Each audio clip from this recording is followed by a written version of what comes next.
बहुत बहुत प्रणाम आप सभी को। आज हम फिर से उपस्थित हैं अपने कार्यक्रम रिश्तों की बात अनुगूंज के साथ। इस कार्यक्रम को लेकर के हम लोग उपस्थित हैं और जब ये और हमारे साथ रविता गंभीर और अर्पिता गंभीर जी उपस्थित हैं स्क्रीन पर। आप दोनों का बहुत बहुत स्वागत है इस कार्यक्रम में। तो श्रोताओं से मुखातिब होती हूँ मैं उनको ये बताना चाहती हूँ कि जब ये कार्यक्रम जहन में आया ना कि रिश्तों की बात अनुगुंज के साथ एक ऐसा कार्यक्रम शुरू करेंगे, तो ये एक ऑब्जेक्टिव के साथ आया था ये प्लान में कि हम लोग घर की चार दीवारी के अंदर जो रिश्ते हैं उनको ठीक से सहेज नहीं पा रहे हैं। कहीं पे डिफरेंसेस आ जाते हैं, ईगो क्लैशेस आ जाते हैं, कम्युनिकेशंस बंद हो जाते हैं आपस में बातचीत करना।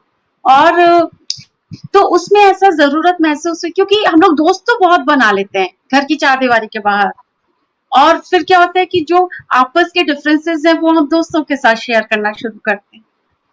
तो जब ये कार्यक्रम दिमाग में आया तो लगा कि ये ऐसा एक कार्यक्रम शुरू होना चाहिए और जिसमें कि जो रिश्तों में बहुत सुंदर तरीके से अपने रिश्तों को निभा रहे हैं उनको इस प्लेटफॉर्म पर लाना बहुत जरूरी है, क्योंकि हम उनसे ही बातचीत करके कुछ चीजें, कुछ सॉल्यूशंस निकाल पाएंगे, कुछ समाधान निकाल पाएंगे। तो और जब से ये कार्यक्रम शुरू किया हमने चार एपिसोड इसके कर लिए हैं। हमने डॉटर्स मदर को बुलाया, भाइयों को बुलाया, और तो ऐसे करके हमने रिश्ते बुलाए। लेकिन तब से मेरे दिमाग में था कि, और हस्बैंड वाइफ को भी बुला लिया हमने, तो हमको ये था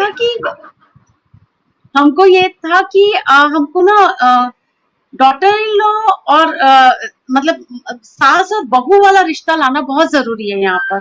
तो मैं ढूंढ ही रही थी ऐसा कोई रिश्ता कि क्योंकि बहुत सारे, देखो मानो या ना मानो, डिफरेंसेस होते हैं इस रिश्ते में, और ये बड़ा अजीब सा रिश्ता माना जाता है, इस पर कितने सारे जोक्स भी बनते हैं।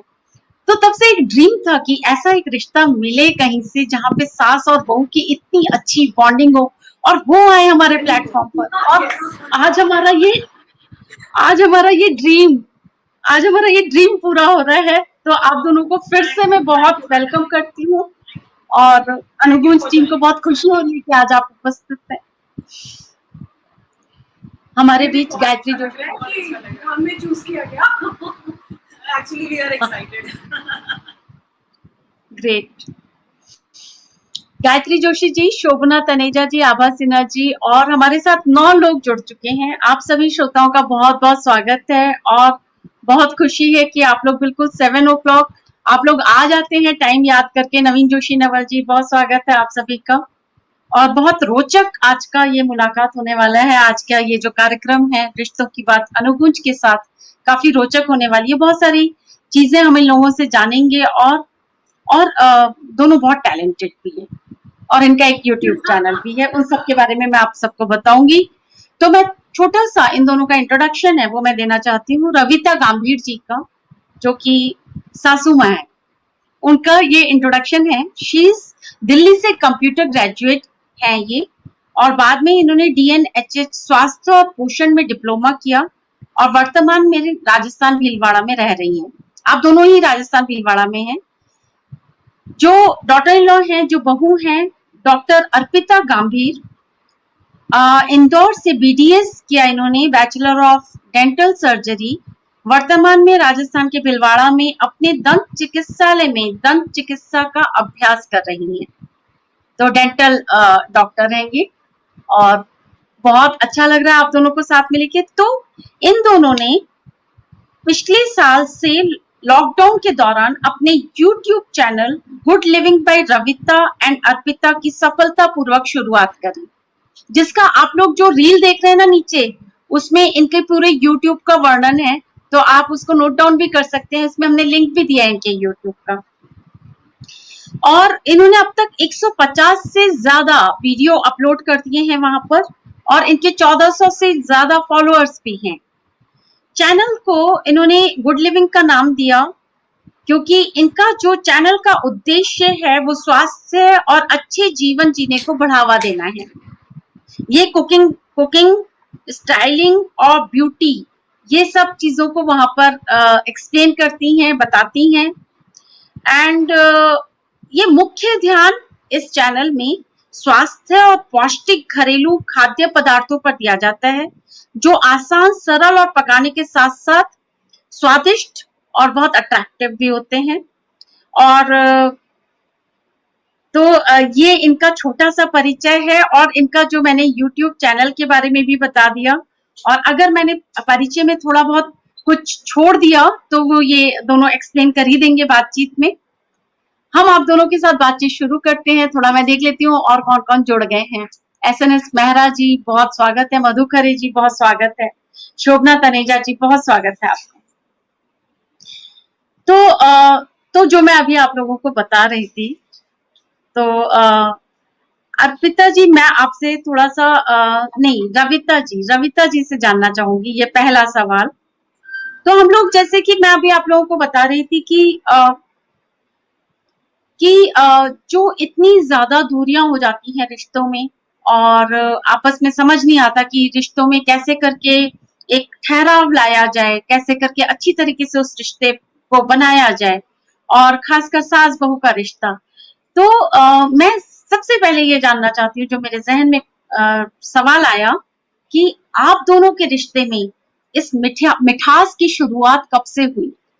मतलब ऑब्वियसली आप कहेंगे कि जब से शादी हुई, तो ऐसा तो नहीं होता, क्योंकि शादी तो हो गई हस्बैंड वाइफ की, लेकिन जो आप दोनों के बीच में केमिस्ट्री कब से बैठनी शुरू करी? क्या शादी के पहले से ही, एंगेजमेंट के बाद से ही आप दोनों की केमिस्ट्री बननी शुरू हो गई थी, या शादी के बाद से बनी? तो ये मैं जानना चाहती हूँ रविता जी से।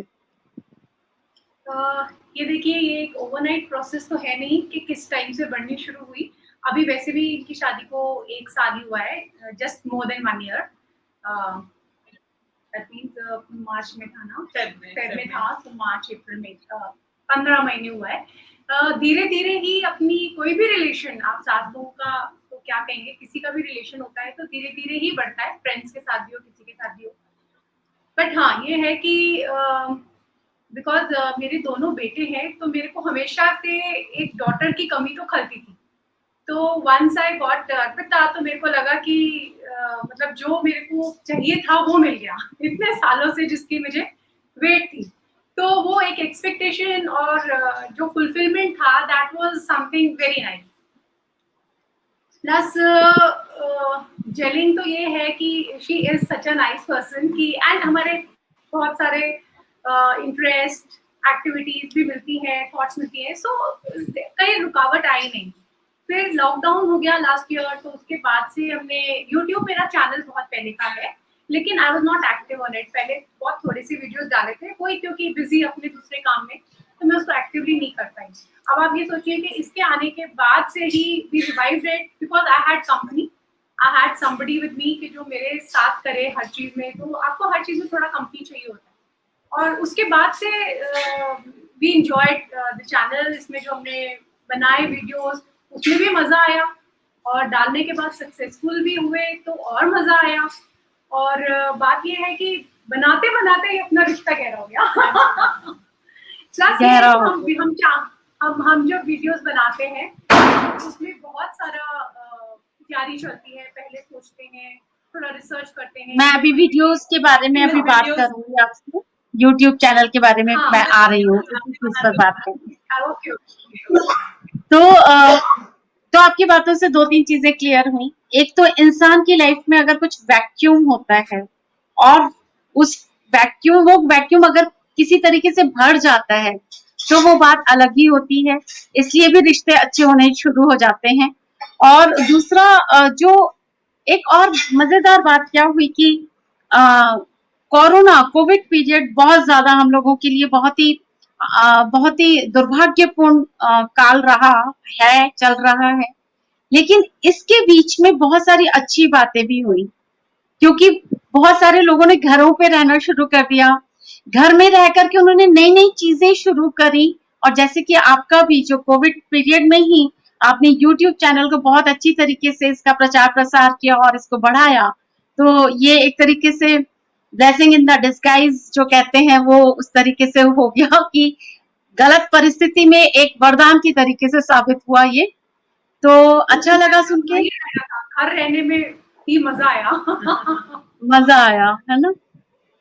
तो डॉक्टर अर्पिता जी, मैं आपसे ये पूछना चाहूंगी कि ये जो यूट्यूब चैनल है, तो जैसे वो कह रहे हैं कि पहले से ही शुरुआती थी, तो आपको जैसे लॉकडाउन शुरू हुआ तो कैसे आपके दिमाग में आया कि आप इसकी तरफ करना चाहिए, इसके बारे में कुछ बताएं। और यूट्यूब चैनल जो आपका है उसके बारे में थोड़ा सा डिटेल में बताएं, क्योंकि हमारे साथ अच्छे खासे दर्शक और श्रोता जुड़ चुके हैं, तो वो लोग जानना चाहेंगे कि आप कैसा यूट्यूब चैनल चला रहे हैं। जी। हाँ जी। ऐसा हुआ था कि शादी से पहले मैं मम्मा से बात कर रही थी फ़ोन पे, तो हम लोग ऐसे ही ब्लॉगर्स और ऐसे वगैरह के बारे में बातें कर रहे थे। तो मम्मा ने मुझे बताया कि मेरा भी यूट्यूब पे चैनल है, बट मैं उसको छोड़ दिया था, मैं एक्टिव नहीं हुआ। तो मैंने बोला, ठीक है, मैं आ जाती हूँ, फिर अपन दोनों साथ में करेंगे। तो इससे हमारा स्टार्ट हुआ था, और जैसे ही लॉकडाउन हुआ, तो फर्स्ट डे ही था, तो हम लोगों ने डिसाइड किया कि चलो वीडियो बना देते हैं। तो Yeah, maybe the first video किससे स्टार्ट हुआ था? हाँ, हैंड सैनिटाइजर या तो उसकी डिमांड थी। उसकी डिमांड थी उस टाइम पे, हैंड सैनिटाइजर शॉर्टेज थे। तो तो उसमें आप किस तरह की वीडियोस बनाते हैं, वो थोड़ा सा श्रोताओं को बताएंगे ना, सो दैट वो एक इंटरेस्ट क्रिएट होगा, वो लोग जरूर आपके यूट्यूब चैनल को विजिट करेंगे। तो थोड़ा सा विस्तार में बता दीजिए। हाँ जी, healthy living, good living, health hygiene, जितनी भी अच्छी चीज होती है, कैसे अपनी लाइफ को इम्प्रूव करें, कैसे अपनी लाइफ को अच्छा करें, इवन एवरीथिंग, ब्यूटी पर, स्टाइलिंग पर, अच्छे फूड पर, हेल्दी फूड्स पे, लो कार्ब पे, डाइट्स, प्रॉपर डाइट्स, कैसी डाइट लेनी चाहिए। इवन हमने अभी नया वीडियो बनाया है अभी कोविड के ऊपर, पोस्ट कोरोना डाइट प्लान। तो लोगों को कैसे अपनी डाइट इम्प्रूव करनी चाहिए, कैसे फिट रहना चाहिए, कैसे अपनी लाइफ को, अपनी लाइफस्टाइल को इम्प्रूव करना चाहिए, इसके ऊपर ये चैनल है हमारा। ग्रेट। तो आपने पोस्ट कोविड के ऊपर भी कुछ बनाया है उसमें, तो हाँ जी। उसके बारे में थोड़ा सा बताएंगे, और बाकी तो आपके वीडियो को जा करके लोग देखेंगे भी थोड़ा डिटेल में कि आपने क्या बताया है। तो आप थोड़ा सा ब्रीफ में बता दीजिए कि आप क्या बताया है आपने उसके अंदर। Basically I am a nutritionist, जैसे आपने बोला डीएनएचडी कर रखा है, and she is also doctor, and we have a family of doctors. My husband is also doctor, both my sons are doctors. तो ये था कि अभी कोरोना चल रहा है, लेकिन बहुत लोग रिकवर भी कर गए हैं। अब रिकवर कर गए हैं, तो my some friends of mine they were asking me कि आप हमको रिकवरी के बाद का थोड़ा डाइट दीजिए, थोड़ा सा गाइडेंस दीजिए।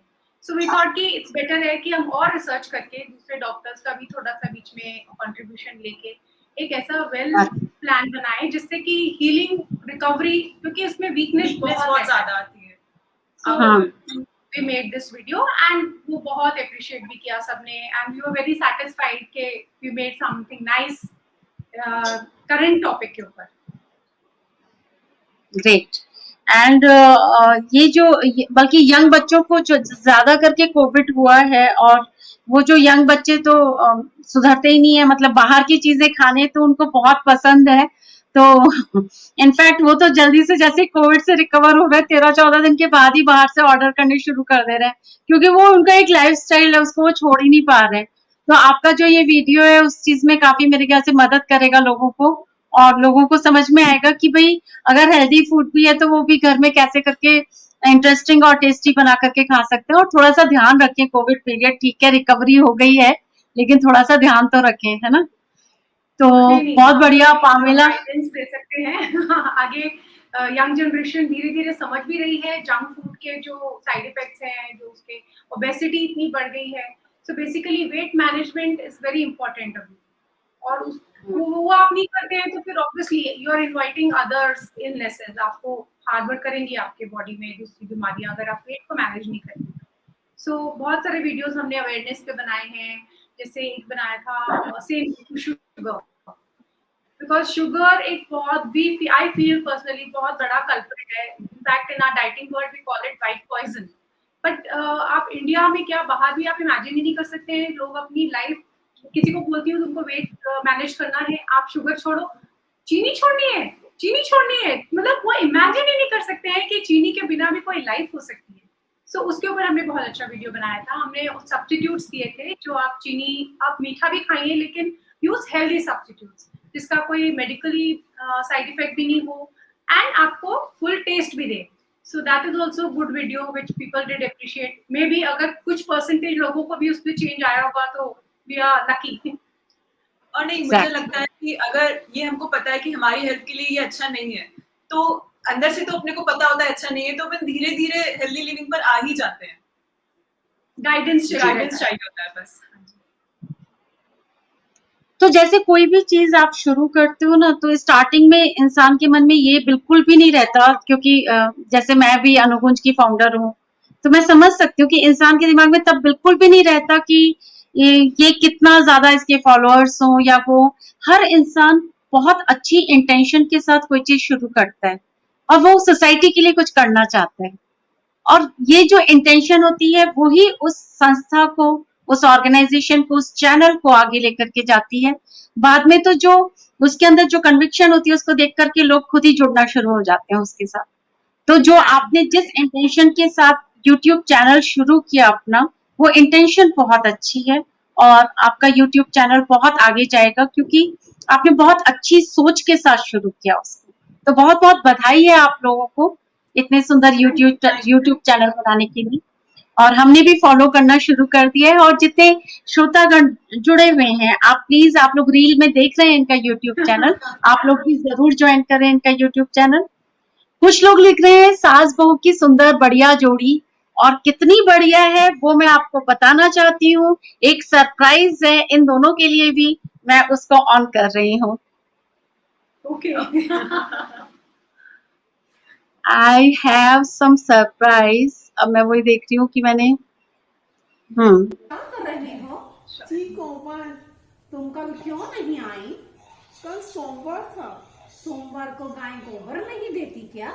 जी मैं मंदिर गई थी। हमारी माता कहती है कि 16 सोमवार के व्रत रखने से एक अच्छा वर मिलेगा। जब सोमनाथ ही मिल गए हैं तो 16 सोमवार करने की क्या जरूरत है? इश, हाय, क्यों आगे पीछे।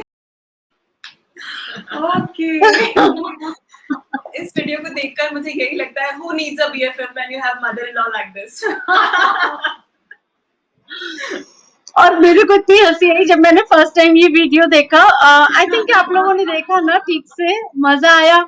और क्योंकि इतना मजेदार इन्होंने ये वीडियो बनाया, और तो इस वीडियो को देख के ही समझ आ गई कि क्या तो केमिस्ट्री आप दोनों के अंदर, बहुत मजा आया। और ये भी लॉकडाउन का एक रिमेम्बरेंस है। खाली बैठे बैठे हम लोग, वही फ्रेंड्स नहीं कुछ नहीं, तभी तो चल अरु दबमैशी करते हैं, and my husband recorded it. And कुछ भी ऐसे डायलॉग बहुत अच्छा रहते हैं तो ठीक है, उसको रिकॉर्ड कर लिया, ऐसे ही हो गया वो। नहीं, और बोला भी बड़े स्टाइल में, जैसे कि मतलब वो पुराने जमाने का होता था ना, एक हम लोग देखते थे कॉमेडी का, नाक से बहुत बढ़िया। हाँ। हाँ, हाँ जी हाँ जी। आप लोग गाना भी बहुत गाते हैं अच्छा, और आप लोग कुछ गाना सुनाए ना हमारे श्रोताओं को, थोड़ा हमारे श्रोता भी आनंद लेंगे। आप लोगों को ये कुछ गाने की प्रस्तुति भी करेंगे। अभी सुना? पंजाबी चलेगा? बिकॉज हाँ, पंजाबी तो सब चलेगा। तैयार ही रहते हैं हमेशा के लिए। हाँ हाँ, अपना वाला सॉन्ग। वाह, Wait, let me. You want water?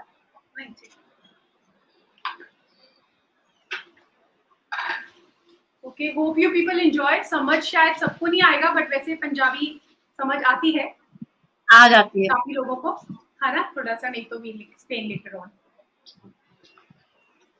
मेरी ओदे नाल हो गई लड़ाई अड़ियो, मेरी ओदे नाल हो गई लड़ाई अड़ियो, सारे पिंड विच मच की दुहाई अड़ियो, मेरी ओदे नाल हो गई लड़ाई अड़ियो। ओ भी निकल गया बाहर, मैं भी लाया कुंडा मार, वो भी निकल गया बाहर, मैं भी लया कुंडा मार। उन्हें हाली जई कुंडी खड़काई अड़ियो, मेरी ओदे नाल हो गई लड़ाई अड़ियो, मेरी ओदे नाल हो गई लड़ाई अड़ियो। ओ भी जा सुत्ता चौबारे, मैं भी सुत्ती वेड़े विच, ओ भी जा सुत्ता चौबारे, मैं भी सुत्ती वेड़े विच, ओ भी गया बाजार, मैं भी पाई रही च, ओ भी गया बाजार, मैं भी पाई रही च। नींद दो ना नूना, नींद दोना नू ना सारी रात आई अड़ियो मेरी ओदे नाल हो गई लड़ाई अड़ियो मेरी ओदे नाल हो गई लड़ाई अड़ियो हाय राती गुस्से विच मैनू थोड़ा हो गया बुखार राती गुस्से विच मैनू थोड़ा हो गया बुखार ऐसे विचों ने सुट दिते सारे हथियार ऐसे विचों ने सुट दिते सारे हथियार ओ ते शहरों जाके ओ ता दिल्ली जाके ओ ता शहरों जाके ले आया दवाई अड़ियो साडी हो गई है सुलह सफाई अड़ियो साडी हो गई है सुलह सफाई अड़ियो सारे पिंड विच सारे पिंड विच सारे पिंड विच मच के दुहाई अड़ियो साडी हो गई है सुलह सफाई अड़ियो यस वाओ, मजा आ गया। और सब लोग कह रहे हैं वाह मजा आ गया। अर्चना शरण जी कह रही हैं आप दोनों की जोड़ी को नजर ना लगे। नीलम जी कह रही है ये तो पंजाबी गीत है। जी नीलम जी, एक पंजाबी गीत सुनाया इन्होंने, थोड़ा सा इसका भावार्थ भी बता दीजिए ना, थोड़ा सा मतलब मीनिंग थोड़ा लोगों को समझ आया आपने क्या गाया।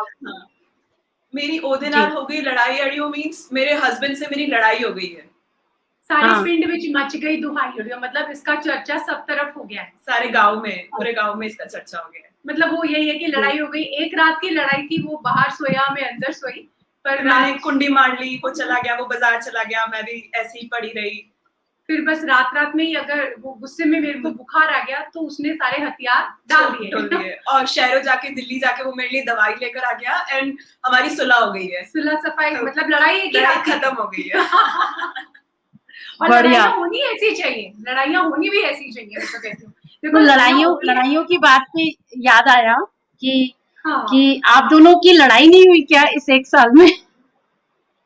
सीरियसली हमारी तो नहीं हुई, पर मैं वैसे बोलती हूँ कि लड़ाई इन द सेंस आपकी कभी हर्ट हो जाती है फीलिंग्स, कुछ मिसअंडरस्टैंडिंग्स हो जाती है, पर वो मोमेंटरी होनी चाहिए। रात भर में हुई, सुबह नॉर्मल, या आप क्लियर कर लो आपको कुछ चीज अच्छा, बुरी लगी है। मोस्टली ना सास और बहू की लड़ाई कहाँ होती है कि जब हस्बैंड और वाइफ की लड़ाई हो रही होती है और जो सास है वो अपने बेटे का फेवर लेती है, तो सास और बहू की लड़ाई, कई बार ये सब्जेक्ट ज्यादा होता है लड़ाई का। ऐसा आपके बीच में कभी हुआ क्या? हाँ एक्चुअली ये उल्टा होता है कैसे? मम्मा मेरी नहीं होती है पापा मेरे हस्बैंड की ज्यादा होती है अच्छा, हमारे यहाँ भी ऐसा होता था। हमारे यहाँ भी ना बहुओं की और सास, मेरी मदर इन लॉ और हम बहुओं की नहीं होती थी, उनकी होती थी जेंट्स की। और हमारी आपस में सबकी बहुत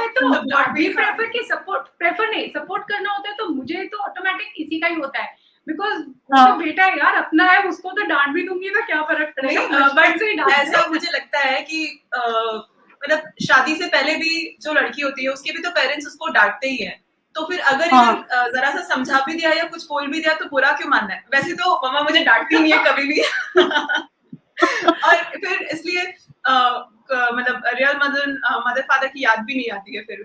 That is nice.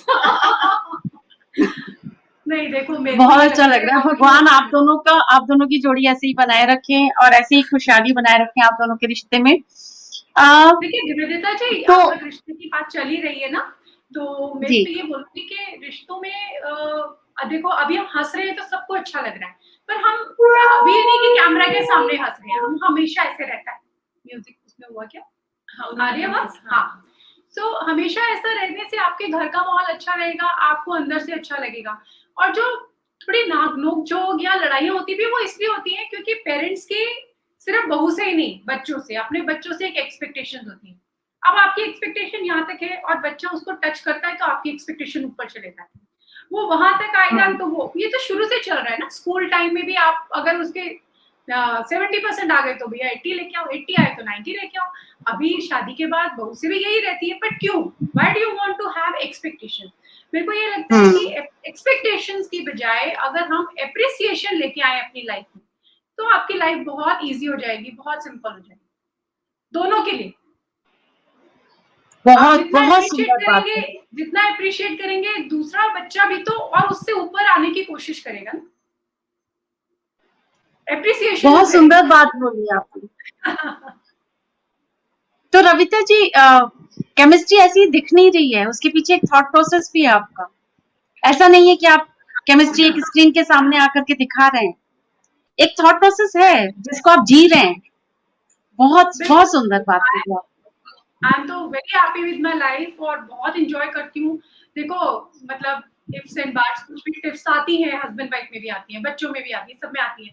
बट मेरे को उस time I don't know whether दूसरे लोगों को ये बात अपील करेगी कि नहीं करेगी, बट मेरे हस्बैंड को भी बोलती है and he is also very happy with this कि कुछ अपनी आसपास में नोकझोंक होती है ना, तो हम क्या उस नेगेटिविटी को, उस नोकझोंक को इतना इंपॉर्टेंस देते हैं कि कुछ भी सोच लेते हैं कि मैं तो यहाँ रहना ही नहीं है, मैं तो चले जाऊंगी। बट आप 90% तो you have very good time with each other, तो वो 90% आप भूल के इस 5% को इम्पोर्टेंस दे रहे हो। तो जब भी कुछ बात होती है I just go into retrospect, पुराना में सोचती हूँ कि यार मतलब इतना अच्छा अपना है, केयरिंग है सब में। अब अगर कितनी सी बात बोल दी और वो भी मे बी उन्होंने उस इंटेंशन से नहीं बोली, मैं ही उस इंटेंशन से ले रही हूँ। So when you think of the past and the good times, you want to go and hug the other person, you want to forget everything. So that is the mantra I feel. बहुत सुंदर। forget. Forget and forgive, बहुत very true thought. बहुत सुंदर। सब लोग मतलब they are convinced with your thought and बहुत अच्छा लग रहा है आपसे बात करके। और तो रविता एंड अर्पिता, आप लोगों का जब आपके बेटे की शादी नहीं हुई थी, तो आपके एक ड्रीम होगा कि मेरी डॉटर इन लॉ ऐसे ही आनी चाहिए, ऐसे ही आपका भी एक ड्रीम होगा कि मेरी मदर इन लॉ एक ऐसी होनी चाहिए। तो क्या आप दोनों के ड्रीम्स पूरे हो गए? हाँ जी, So, of course. पक्का पूरे हुए। बिल्कुल बिल्कुल, she is exactly what I wished for, exactly. And मुझे इतनी अच्छी मदद कहाँ मिलती। बहुत हैप्पी हूँ, बहुत सेटिस्फाइड हूँ। And another thing I feel in life is that आपका जो एटीट्यूड इन लाइफ है वो ग्रैटिट्यूड का होना चाहिए। Get it? शुक्राना होना चाहिए आपकी लाइफ में। शुक्राना और जो चीज कमी है वो भी अच्छा हो जाता है, अपने आप अच्छा लगने लगता है। बिल्कुल। कमी किसी चीज की लाइफ में नहीं होती है। इसी चीज पर एक सवाल आता है कि तो ड्रीम्स तो हर कोई देखता है ना, सभी लोगों के ड्रीम्स होते हैं। तो शायद कहीं पे वो ड्रीम्स और रियलिटी में जो डिफरेंस आ जाता है, तो उससे ही कहीं पर दुराव आना शुरू हो जाता है, दूरियां आनी शुरू हो जाती हैं, क्योंकि कहीं पे इंसान के अंदर एक डिससैटिस्फैक्शन आनी शुरू हो जाती है कि यार हमने तो ये ड्रीम देखा था, हमको तो ये मिल गया। तो जैसे आप दोनों का मतलब यहाँ पे कहीं पे क्या कहीं फॉर्चुनेट मतलब अपना कहीं फॉर्च्यून भी काम करता है क्या? मतलब जरूरी नहीं होता कि इतना ही सुंदर किस्मत हो सबकी। तो इसके बारे में आप क्या कहना चाहेंगे कि मतलब जो अच्छा होता है उसमें उसको क्या? अच्छा। जी हाँ, आपको सुनना चाहूंगी, बताएं।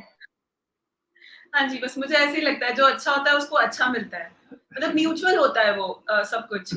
मैं अच्छे नहीं करूंगी, मैं अच्छा बिहेव नहीं करूंगी, अपनी मम्मा के भी तो घर में हाथ बटाते ही हैं, तो मैं यहाँ पर क्यों ना मम्मा के साथ हेल्प करवाऊं।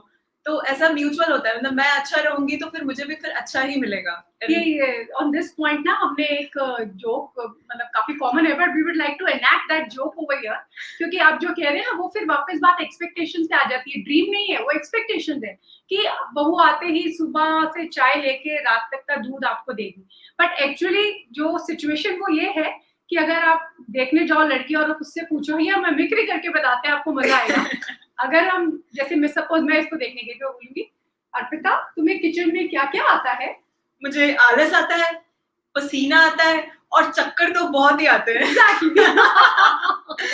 क्योंकि आप सोचिए बच्चे पढ़ाई करते करते ही तो बड़े होते हैं एंड शादी हो जाती है, तो आप कैसे एक्सपेक्ट कर सकते हैं कि वो उनको सब कुछ आता होगा और उनका मन भी करेगा सब करने में।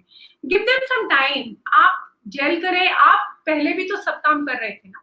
तो एक नया मेंबर घर में आता है तो वो आपका हाथ बटा रहा है। मैं कह रही हूँ मैं सारा काम अगर जैसे किचन में कर रही हूँ, तो अगर अर्पिता मेरे साथ सैलेड भी काट देती है, टेबल ले कर देती है, तो उसी में कितना मेरे को हेल्प है। And plus we are talking and doing, तो मेरे को मेरे काम का भी मालूम नहीं पड़ता है। Get it? तो अपन एक्सपेक्टेशंस जहां रखते हैं ना वहीं आप मात खाते हो। जो कर रहे हैं वो अप्रिशिएट करें एंड धीरे धीरे रिस्पॉन्सिबिलिटी आती है ना, एकदम से देनी भी नहीं चाहिए और कोई बंदा लेगा भी नहीं एकदम से responsibility. These are, you know, slow movement. Gradually they will get responsible. Give them time. तो इसी दिशा में ना एक सिचुएशन है, मैं आपसे वो सिचुएशन डिस्कस करना चाहती हूँ, क्योंकि जो मैं बोलने जा रही हूँ वो बहुत प्रैक्टिकल सिचुएशन है और आजकल बहुत ज्यादा रिफ्ट इस बात पर भी होता है। तो जो आजकल जो हमारी एज की मदर इन लॉ बन रही हैं, आपकी हमारी एज की, तो हम लोगों ने भी जैसे सारी जिंदगी नौकरी करी है और नौकरी करी है, घर संभाला है, तो अब हम इस एज में कोई रिस्पॉन्सिबिलिटी नहीं लेना चाहते हैं और हम अपना आउटिंग करना चाहते हैं, अपने फ्रेंड्स के साथ बाहर घूमना चाहते हैं, ऐसा हम चाहते हैं। अब हमारा एक बेटा है, उसकी शादी हो गई, तो शादी के बाद जो डॉटर इन लॉ है वो भी जॉब करती हैं और बच्चा तो हो गई, शादी के बाद फैमिली तो आगे बढ़ेगी, तो रिस्पॉन्सिबिलिटी तो आती ही है। अब डॉटर इन लॉ ये नहीं चाहती कि वो क्रेच में रहे बच्चा, और वो एक्सपेक्ट करती है कि मदर इन लॉ देखे। अब मदर इन लॉ भी सही है अपनी जगह पर, तो आपको क्या लगता है ऐसे में एडजस्टमेंट कैसे करनी चाहिए? मतलब ये काफी प्रैक्टिकल सिचुएशन है जो मैंने बोली, और ऐसा आजकल की फैमिलीज में आ रहा है, क्योंकि हमारे समय की जो मदर इन लॉज थी ना, वो फिर भी काफी मतलब उनका इतना बाहर घूमने का या आउटिंग का, या उन्होंने क्योंकि नौकरी नहीं करी हुई थी, बहुत घरेलू टाइप की भी थी। लेकिन जो नौकरी करने वाला होता है आफ्टर रिटायरमेंट तो उसको थोड़ा सा आउटिंग चाहिए होती है। तो आप बताएं जरा इसके बारे में, आप क्या कह सकते हैं? This is all about adjustment. मतलब आप 24 घंटे तो बाहर रह नहीं रहे हैं ना, जब आप रह रहे हैं जितना टाइम 2-3 घंटे या किटी पार्टी में जा रहे हैं, फ्रेंड्स से जा रहे हैं, तो दैट कैन बी मैनेज ना। उस टाइम घर के सब लोग हाथ बटाएंगे, और बाकी आप मैं तो इसको ना एक जोक से ही वापस इसका जवाब दूंगी कि जब ये मेरे बेटे को संभाल रही है तो मैं इसके बेटे को क्यों नहीं संभाल सकती? मैं भी संभालूंगी ना। इसने भी तो मेरे बेटे का जिम्मा ले लिया ना। कितना अच्छा बोला ना आपने। आपने कितनी अच्छी बात बोली। बिल्कुल, बिल्कुल। मतलब ये कहते हैं ना, मतलब ये सोचने का एक तरीका है। बहुत अच्छा बोला। भाई मैं अपने कि अगर इसने मेरे बेटे को संभाला तो मैं इसका बेटे का जिम्मा, क्योंकि मैं वैभव का भी तो सारी जिम्मेदारी मेरे ऊपर थी अभी तक। अब उसकी तरफ से मैं निश्चिंत हो गई, उसके कपड़े जमाना, उसकी पसंद देखना, उसका खाना, फैंटास्टिक। तो she takes care, so I can also take care of. वो भी तो हमारे घर के बच्चे, ध्यान तो रखेंगे आप। मम्मी नहीं मानेगा। बहुत अच्छा, बहुत ही अच्छा, बहुत मजा आया मुझे आपसे बात करके। और कोई गाना सुनाए ना बीच में, कुछ अच्छा सा सुना दीजिए गाना, फिर एक दो कुछ क्वेश्चंस करूंगी। क्वेश्चंस ज्यादा नहीं करूंगी क्योंकि गाने वगैरह ही ज्यादा सुनने हैं लोगों को, और आप जो लोग बीच बीच में कुछ कुछ कर रहे हैं ना, वो जोक्स वगैरह, वो भी बड़ा मजा आ रहा है उसमें। तो रुक के करने के एंड में, और उसके लिए हमको टेबल खींचना पड़ेगा थोड़ा सा, एक वो बीट के साथ अच्छा, है। It is a parody. अच्छा, थोड़ा सा रुक के आगे अपन थोड़ा सा बातें कर सकते हैं। जरूर जरूर। तो हम थोड़े से ये देख लेते हैं लोगों ने क्या क्या बोला है। काफी लोग लिख रहे हैं। मधुकरी जी लिख रही है, gratitude is the key for inner happiness, well said. And Nivedita Srivastava ji लिख रही है, गुड थॉट्स। धर्मेंद्र सिंह जी लिख रहे हैं, तो निवेदिता श्रीवास्तव जी हमारी सेंटर कोऑर्डिनेटर हैं अनुगुंज की, और आज का कार्यक्रम उन्हीं का इनिशिएटिव है, तो बहुत बहुत धन्यवाद उनको भी और कॉन्ग्रेचुलेशंस। धर्मेंद्र सिंह जी लिख रहे हैं, धर्मेंद्र सिंह जी लिख रहे हैं, good discussion is going on, definitely a nice thing will come out of it, this will be instrumental for others to strengthen their family bonding. बस यही ऑब्जेक्टिव है धर्मेंद्र जी, यही ऑब्जेक्टिव है इस कार्यक्रम का, क्योंकि हम ऐसे एग्जाम्पल के दौर में एक आइडियल रिलेशंस को लाना चाहते हैं। देखो, आइडियल करके तो कुछ होता नहीं इस दुनिया में। ऐसा नहीं होता कि बिल्कुल ही आइडियल हो कि आप दोनों के बीच में लड़ाई ना हो, मिसअंडरस्टैंडिंग ना हो, ऐसा नहीं होता है। बट उसको कोप अप कैसे करना है, वो चीज इंपॉर्टेंट है, तो वो आपको करना आता है। आइडियल नहीं है, और वो चीज हम करते हैं। बिल्कुल। आभा सिन्हा जी लिख रही हैं, very good thoughts. Poonam Sharma ji लिख रही हैं, बहुत सुंदर वार्ता। नीलम प्रभा देवगन जी, इनको पंजाबी का बहुत मजा आया होगा। नीलम प्रभा देवगन जी का अमृतसर से है वो, हमारी स्टेट कोऑर्डिनेटर है अनुगुंज की। निवेदिता श्रीवास्तव जी कह रही है, वेरी वेल आर्टिकुलेटेड। और अर्चना शरण जी हमारी सेंट्रल कोऑर्डिनेटर है, वो लिख रही है, बिल्कुल सही कहा आपने, आज की मदर इन लॉ अपना लाइफ भी चाहती है, मगर पोते पोती का प्यार अनूठा होता है। बिल्कुल। तो प्यार एक ऐसी चीज है ना जो इंसान को प्यार एक ऐसी चीज है जो इंसान को बांध लेती है और सब कुछ करवाती है उससे। मधु करे जी ये लिख तो रही वो हैं कहते हैं ना, ये तो असल से ज्यादा ब्याज प्यारा होता है, ये तो सबको मालूम है। ब्याज प्यारा होता है, बिल्कुल सही। आभा सिन्हा जी आपकी तारीफ कर रही है, कह रही है mother in law has a very good understanding. Good. Thank you. Neelam ji again लिख रही है very lively and fun filled programme. Poonam Sharma ji लिख रही है बहुत हंसमुख स्वभाव। पूनम शर्मा जी का खुद का भी बहुत हंसमुख स्वभाव है जो ये बात लिख रही हैं। एंड मोनिका शोरे जी लिख रही हैं एग्री विद, शायद नाम का उनका स्पेलिंग मिस्टेक हुआ है, रविता होगा। Adjustment with love is the key to all relationships, ऐसा लिखा है इन्होंने। और पूनम शर्मा जी अगेन लिखती हैं आप दोनों आज की सभी सास बहुओं के लिए अच्छी मिसाल हैं। अर्चना शरण जी लिख रही है मूल से सूद ज्यादा प्यारा होता है। हाँ,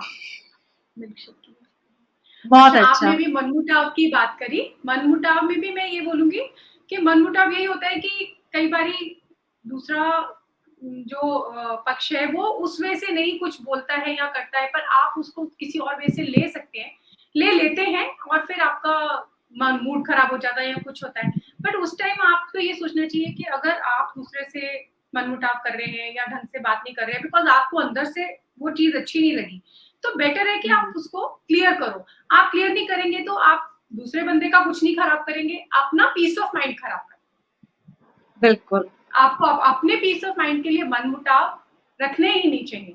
कुछ प्रॉब्लम है तो clear it out, otherwise forget it. अगर क्लियर करने लायक नहीं है तो मतलब वो इतनी इंपॉर्टेंट ही नहीं है, आप उसको इंपॉर्टेंस क्यों दे रहे? सबसे बड़ी बात पता है क्या है, मैं ये सोचती हूँ कि जैसे आपने ना इनको बहुत अच्छी तरीके से वेलकम किया और अभी 1 साल हुआ है शादी का और आप इनको पूरा समझ रही हैं क्योंकि ये आपके घर में ब्याह के आई हैं।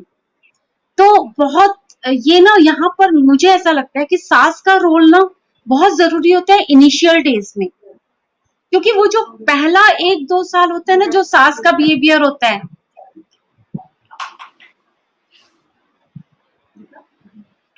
आप सुन पा रहे हैं क्या? सॉरी, हाँ वो बढ़ गया था। वो जो फर्स्ट 1 to 2 years में जो मदर इन लॉ का जो बिहेवियर होता है ना, वो एक ऐसी गहरी छाप छोड़ता है ना एक डॉटर इन लॉ के मन में कि उसकी आगे की जिंदगी ना उस 1-2 साल के प्रभाव का नतीजा होती है। मैं ऐसा समझती हूँ। मेरी मदर इन लॉ का मैं थोड़ा सा एग्जाम्पल देती हूँ इस जगह पर। मतलब मैं मेरी ना बहुत हंसते खेलते शादी हुई। मतलब मैं 20 साल की थी जब मेरी शादी हुई, मैं बहुत बच्ची सी थी और शादी के पहले तक मैं स्कर्ट ब्लाउज पहनती थी। और इनफैक्ट जब वो लोग मेरे घर भी आए थे तो बहुत दूर के रिलेटिव थे, तो मेरी फ्रेंड के घर में थी, तो मैंने कहा कि शायद पता नहीं पापा कुछ शादी की बात कर रहे, तो उन्होंने कहा कि नहीं तुम इसका सूट पहन के चली जाओ। मैंने कहा नहीं मुझे अभी करनी ही नहीं है। मैंने कहा ठीक है दूर के रिलेटिव हैं मिल लेंगे। तो मैं आकर के अपना वही साइकिल चला के और स्कर्ट ब्लाउज पहन करके आ गई, मिल ली। तो वो 2-3 दिन हमारे घर में रहे क्योंकि दूर के फ्रेंड्स दूर के थे, तो रिलेटिव्स टाइप के थे और वो हरिद्वार में गंगा नहाने आए थे। फिर उसके बाद शादी हो गई। शादी के बाद मेरे को ये लगा कि अब तो मैं बहू बन गई हूँ। मैंने ना साड़ी पहनना, सुबह सुबह ही नहा धो के साड़ी पहन के उनके सामने बैठ जाना। तो उन्होंने एक दिन मैंने देखा कि उन्होंने ना ब्रेकफास्ट के लिए स्ट्राइक कर दी। मैंने कहा क्या हुआ, ब्रेकफास्ट क्यों नहीं करना? कहते हैं आज हमको ब्रेकफास्ट नहीं करना। तुम जब तक यहाँ पर सूट पहन करके नहीं आओगी और जैसी ड्रेसेस तुम पहले पहनती थी वैसे पहनना अगर नहीं शुरू करोगी तो हम ब्रेकफास्ट नहीं करेंगे। मतलब my mother in law like that. उन्होंने मतलब मुझे बल्कि मैं अपने आप को कैद कर लिया था मैंने, और उन्होंने मुझे उसमें से बाहर निकाला कि नहीं तुम यहाँ पे शादी होकर के आ गई हो, इसका मतलब ये थोड़ी ना है कि तुमने एक दिन में अपनी ड्रेसेस चेंज कर देनी है। तो ये जो और वो इसीलिए मतलब आज तक मैं उनकी रेस्पेक्ट करती हूँ बिकॉज वो इनिशियल डेज थे जब उन्होंने मुझे ऐसे करके एक्सेप्ट किया। रिस्पेक्ट एंड प्यार बढ़ गया होगा आपका। बहुत ज्यादा आज तक है। मैं कह रही हूँ मेरी 31 इयर्स हो गए मैरिज के, और मैं जब भी, अब तो उनकी डेथ हो गई है, मतलब उनके डेथ को भी काफी साल हो गए हैं, तो आज भी मैं जब यहाँ पर बैठ करके उनको याद कर रही हूँ तो मैं अच्छी तरीके से याद कर रही हूँ। तो ये फर्क पड़ता है। तो जितने लोग भी जुड़े हुए हैं सबको यही कहना चाहूंगी कि जब भी mother in law daughter in law में जो फर्स्ट 1 और 2 इनिशियल ईयर्स में ना मदर इन लॉ की ज्यादा जिम्मेदारी बढ़ जाती है कि वो डॉटर इन लॉ को एक बेटी जैसा फील कराएं। एक बार बेटी जैसा फील करा दिया ना तो वो आपको मदर मानेगी, सारी जिंदगी मानेगी। मतलब ऐसा मेरा मेरा एक्सपीरियंस है। और शायद आपने भी डॉक्टर अर्पिता जी, आपने भी इनको, रेवती जी को, इसीलिए भी क्योंकि इनकी तरफ से बहुत अच्छा हाँ आपको जी, व्यवहार मिला, हाँ जी, है हाँ, ना? हाँ, हाँ। फिर होता है तो मैं भी चाहती हूँ कि फिर मैं भी अच्छा ही करके उनको दूँ कुछ। हाँ, बहुत अच्छा लग रहा है आप लोगों से बात करके। एक और सवाल था, हमारे समाज से ही संबंधित है वो सवाल। मैं उसमें भी आपके व्यूज, क्योंकि आपके व्यूज बहुत अच्छे हैं और आपका थॉट प्रोसेस बहुत अच्छा है, जो कि थैंक यू। जैसा थॉट प्रोसेस होना चाहिए एक रिलेशंस को अच्छा बनाने के लिए। एक और मेरे जो जहन में आता है कि एक ना, जैसे आपके तो 2 बेटे हैं, लेकिन मेरे को ये लगता है कि जिनके बेटियां भी हैं, तो वो लोग, जो बेटियां होती हैं, आज भी हमारे समाज में वो ये सोचती हैं कि माता पिता को देखने की जिम्मेवारी मेरे भाइयों की ही है। तो मैं तो शादी ब्याह होकर के दूसरी जगह आ गई हूँ, और जो मेरे मदर फादर बूढ़े हैं क्या नहीं है, उनको देखने की जिम्मेवारी तो मेरे भाइयों की ही है। इस मानसिक स्थिति के बारे में आप क्या कहना चाहेंगी? मैं आपके व्यूज जानना चाहती तुम्हारे हूँ। बोल डिसाइड कर लीजिए कौन आंसर देगा। मैं थोड़ा बोलते हैं। ठीक है। नहीं, जैसे अभी मैं ये ऑपोजिट है, एकदम ही ऑपोजिट है मेरा ये। मतलब मैं कुछ भी, मेरा भाई छोटा है, तो मैं हमेशा हाँ, से उसके लिए एकदम मदर जैसी ही थी। हम लोग बाहर स्टडीज करते थे साथ में, तो एकदम मदर जैसा ही होता था उसका। एंड अभी भी मैं उसको करती रहती हूँ। कोविड है, बाहर नहीं जाना है तुझे, मास्क लगा के रखा कर, तू ठीक है, तू तो यंग है, तू पेरेंट्स का सोचा कर, ये करा कर। एंड फिर उसी को मैं ऐसे फोर्स करती रहती हूँ, तो ऐसे नहीं है। फिर उसके बाद मम्मी पापा को कुछ भी होता है तो मैं मम्मा को बोलती हूँ कि अब मेरा नाम लेके बोल देना कि अरे अर्पिता ऐसे बोल रही थी और ऐसे नहीं करना है। तो ऐसे पेरेंट्स के फिर मतलब मैं करती रहती हूँ कि मेरी भी फुल जिम्मेदारी है, मेरी भाई की नहीं है। ऐसा है। देखिए, केयरिंग तो आपकी एक क्वालिटी है ना। वो फिर आप जब केयरिंग पर्सन है तो आप डिफरेंशिएट नहीं करेंगे कि वो इन लॉज की केयर कर रहे हैं या आपके पेरेंट्स की कर पेरेंट्स रहे की हैं। केयर कर रहे हैं।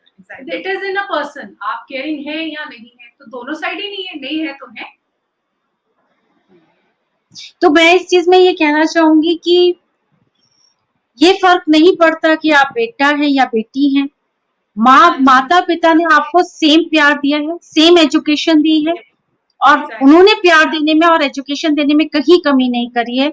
तो आज अगर आपको देने की बारी है, अगर आपको उस बूढ़े एज में उनको लेकर के अपने पास भी लाना पड़े और उनकी सेवा करनी पड़े, तो आप जरूर करें। और आप ये मत सोचिए कि आप बेटी हैं। तो हर किसी को माता पिता का ऋण तो चुकेगा नहीं कभी जीवन में, लेकिन उनको देखना चाहिए। एक ना सवाल लेना चाहती हूँ अजय कुमार सिन्हा जी का। तो उन्होंने एक सवाल किया है और इसका जवाब भी आप दे। विवाह के पश्चात बहू जब घर में आती है तो सास कहती है कि तुम बहू नहीं मेरी बेटी हो, लेकिन वास्तव में ऐसा होता है क्या? तो इन्होंने एक मैं तो सवाल मानती किया हूँ है कि ऐसा वास्तव होता में है, एग्जैक्टली होता है। नहीं, मतलब देखिए, मैं वो इस चीज को एक आप जो इंसिडेंट से ही बोल रही हैं, बताऊंगी। वो आप खुद को सोच के बोल रही हैं। खुद को सेंट्रल पॉइंट में सोच के मत बोलिए। आप इस पूरे सोसाइटी को सोच के बोलिए कि यहाँ पे डिफरेंट तरह के लोग हैं और भी डिफरेंट स्वभाव के लोग हैं। तो इसलिए वो ये सवाल कर रहे हैं कि ऐसा होता है क्या? तो ये थोड़ा अपना एग्जांपल ये देना, कुछ हाँ उसको जी, लगा हाँ। तो दूसरों को भी थोड़ा सा उससे। मैं अपने एग्जाम्पल से बताना चाहूंगी। जैसे डेली सुबह जाना होता है हॉस्पिटल के लिए, तो मैं रेडी होके आती हूँ, इतना टाइम नहीं मिलता है कि मैं किचन में जाके अपना ब्रेकफास्ट बनाऊं या किसी का भी ब्रेकफास्ट बनाऊं। तो जैसे उधर मम्मा मुझे देती है, दूध बना के देती है, मिल्क शेक बना के देती है, और ऐसे ही इधर भी मम्मा मुझे मेरा मिल्क शेक एंड जितना भी कुछ भी होता है ब्रेकफास्ट वगैरह मेरा टेबल पे रेडी होता है। तो मुझे और क्या चाहिए होता है। तो इस चीज से छोटी छोटी जो चीजें होती है, तो मुझे लगता है कि नहीं, आई एम लाइक बेटी टू हर। ये ना इस बात पे मैं आपके भी एक किस्सा जवाब में शेयर ना, करना आपके चाहूंगी। जवाब में हाँ जी। हाँ नहीं, आप कंप्लीट कीजिए। तो आपके जवाब में ना बहुत कुछ इस सवाल का जवाब छुपा हुआ है। बात ये है कि आपने ये लिखा अजय सिन्हा जी कि सास कहती है कि तुम मेरी बेटी हो, कहना नहीं है, व्यवहार में दिखाना है, जैसे कि ये व्यवहार में दिखाती दिखाना होता है है। एंड मुझे हाँ जी दिखाती हैं मुझे अब ये इस कहना बात में नहीं एक है, किस्सा शेयर आप अगर करूंगी, इसको भी आप अगर नहीं भी कहे ना और आप व्यवहार में दिखा रही है ना, तो उसको समझ आ जाएगा कि मैं बेटी हूँ। मेरी मदर इन लॉ बिल्कुल। अपनी, और मेरे को फिश खानी अच्छी लगती थी, उनके प्लेट में 2 फिश पड़ी होती थी, एक फिश उठा के मेरी प्लेट में रख देती थी कि नहीं तुम एक और खाओ। उन्होंने अब कभी मेरे को मुंह से नहीं कहा कि मैं उनकी बेटी जैसी हूँ, उन्होंने व्यवहार में दिखाया। ये इसने जो अभी तो अर्पिता ने अभी छोटा सा एग्जांपल दिया, उसके ऊपर मैं एक किस्सा शेयर करती हूँ, इसको भी नहीं मालूम है।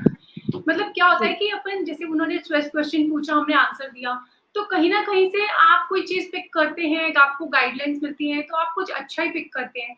अब ये जो इसने आज उस चीज को अप्रिशिएट किया, तो मुझे भी याद आ गई पुरानी बात कि शी सेड कि मम्मा मेरे लिए मिल्क शेक का ग्लास रेडी रखती है कि ये लो। तो ये बात बहुत पहले में मेरी दीदी है सुनीता दी, बहुत ही प्यारी सी सिस्टर है मेरी, बड़ी है मुझसे।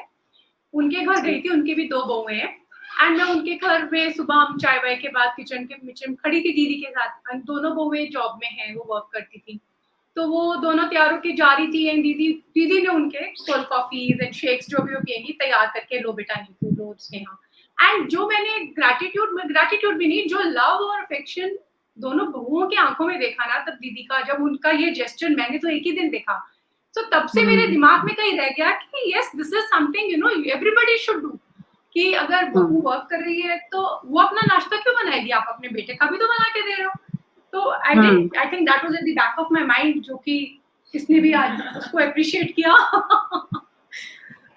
This is something which I pick from my sister, मतलब अनकॉन्शियसली पिक किया मैंने। सबकॉन्शियस।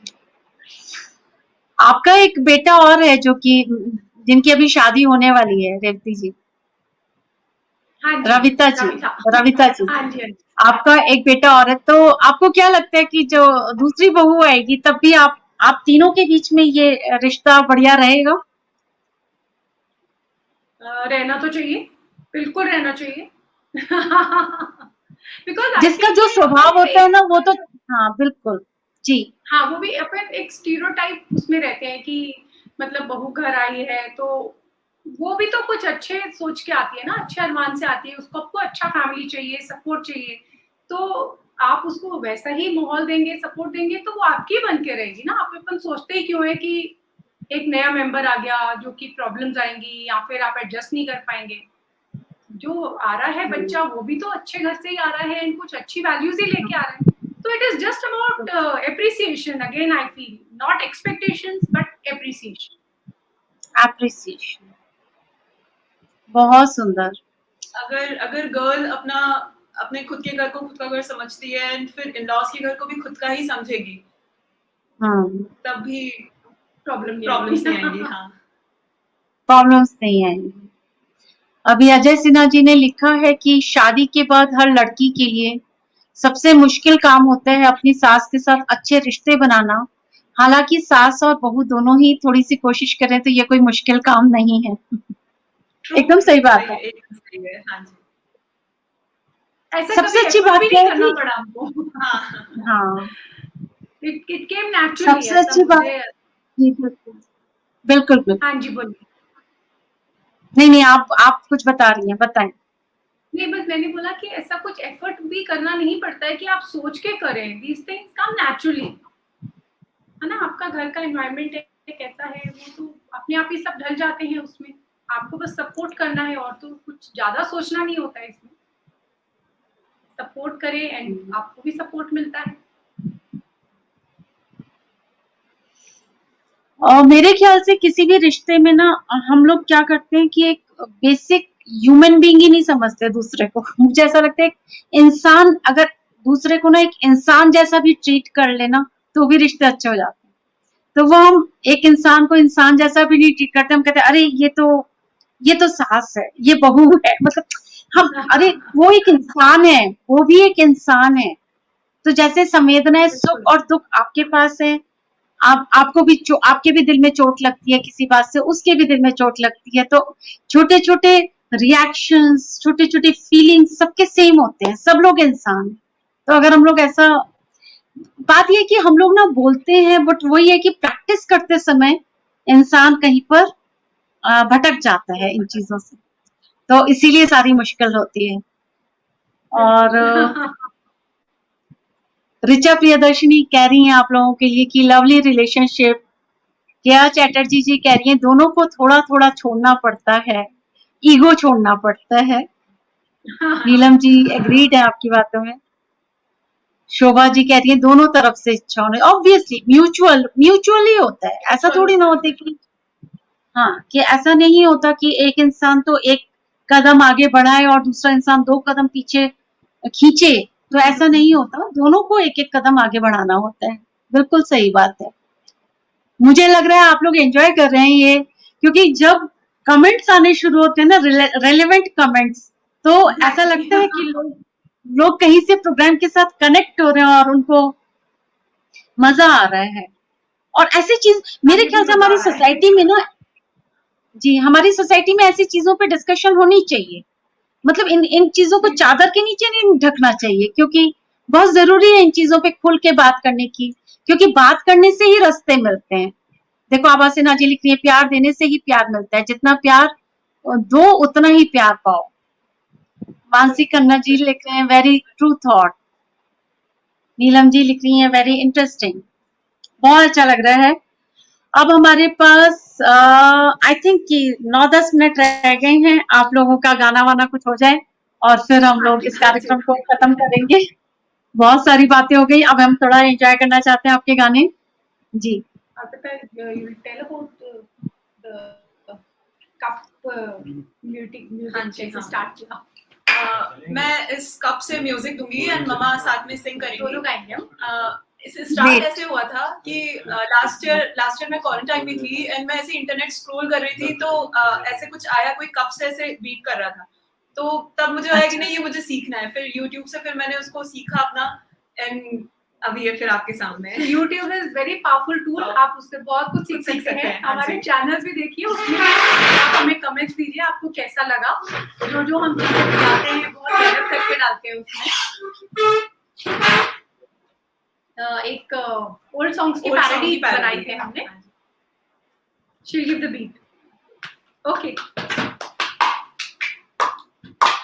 अपना दिल तो आवारा न जाने किस पे आएगा, है अपना दिल तो आवारा न जाने किस पे आएगा। ओ दिल के देखो, दिल के देखो, दिल के देखो जी, दिल लेने वालों दिल देना सीखो जी, दिल लेने वालों दिल देना सीखो जी। तुम सा नहीं देखा, तुम सा नहीं देखा, शाम ढले खिड़की तले तुम सीटी बजाना छोड़ दो, शाम ढले खिड़की तले तुम सीटी बजाना छोड़ दो।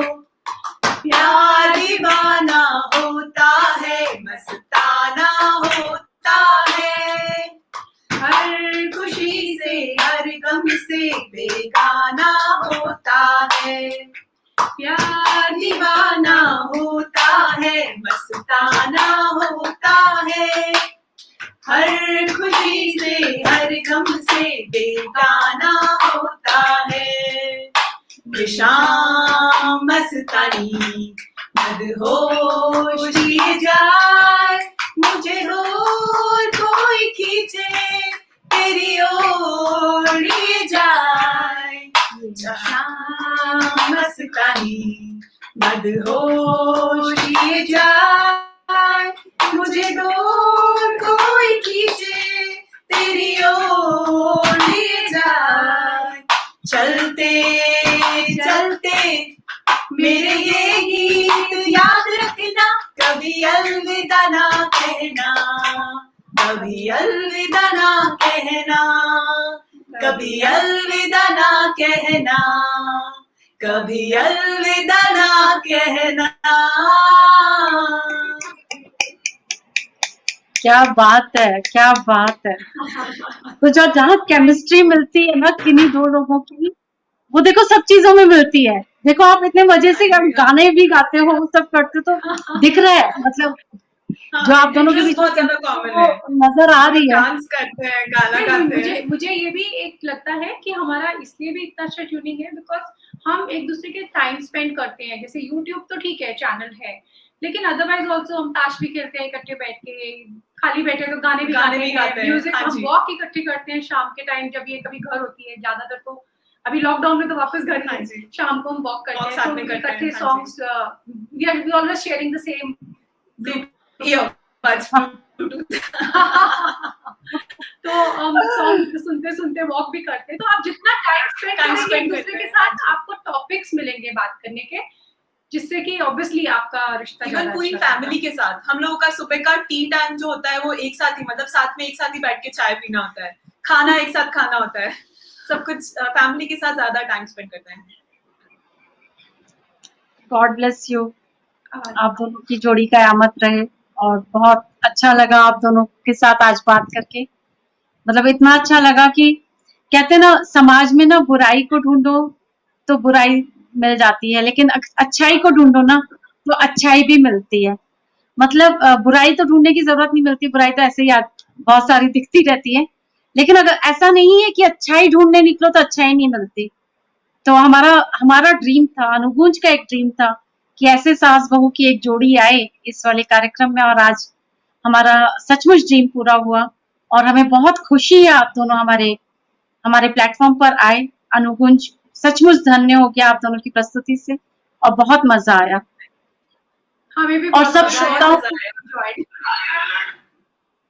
सब श्रोताओं को मैं एक बार और बताना चाहूंगी कि इनका यूट्यूब चैनल है गुड लिविंग के नाम से।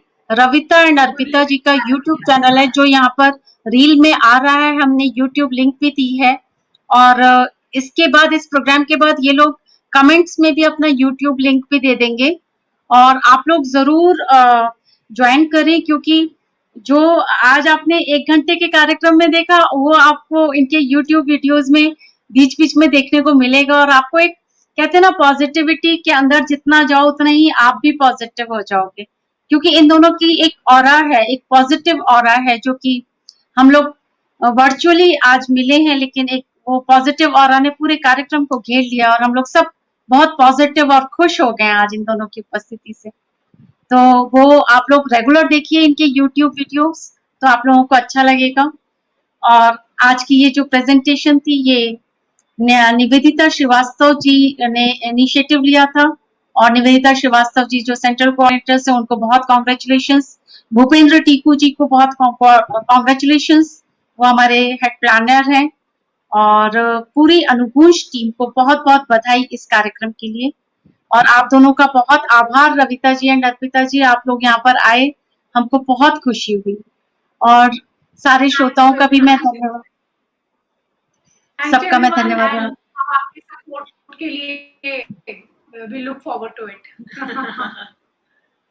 Thank you so much, we enjoyed ourselves। Thank you. मैं कुछ श्रोताओं के नाम लेना चाहती हूँ। मानसी खन्ना जी, बेनू गुप्ता जी, आभा सिन्हा जी, निशित सिंह जी, मधु खरे जी, निवेदिता श्रीवास्तव जी, ऋचा प्रियदर्शनी जी, केया चैटर्जी जी, मानसी खन्ना जी, मधु खरे जी, बहुत अच्छा, अजय कुमार सिन्हा जी, आप लोग, अंजू कपूर गांधी जी, शोभना तनेजा जी, परवीन बोहरा जी। तो बहुत मजा आया आज के कार्यक्रम में। सब श्रोताओं को एक विनती है, कल मंटो, सादत हसन मंटो जो फेमस राइटर है पाकिस्तान के, इनिशियली वो इंडियन ही है, और उनके लेटर्स और उनके कोटेशंस को लेकर के मैं कल आ रही हूँ, उनके कोट्स को लेकर के और उनके लेटर्स को लेकर के, और उनके कोट्स और लेटर्स के थ्रू उनका इंट्रोडक्शन कराना चाहती हूँ, क्योंकि कल उनका बर्थडे है। और अनुगुंज इतने अच्छे राइटर का, जो कि जिसको सारी दुनिया ने पढ़ा भी और बहुत आलोचना भी करती रही सारी दुनिया, तो थे क्या वो, तो उसके बारे में थोड़ी सी परिचर्चा करेंगे कल के कार्यक्रम में। कल 7 बजे सादत हसन मंटो जी के बारे में सुनने आप लोग उपस्थित हो जाएं। आप सबसे निवेदन है, आप लोग एंजॉय करेंगे उस कार्यक्रम को भी। बहुत बहुत धन्यवाद, बहुत बहुत आभार सभी का जुड़ने के लिए, बहुत धन्यवाद। Thank you and all the best to you too। Thank you। Thank you.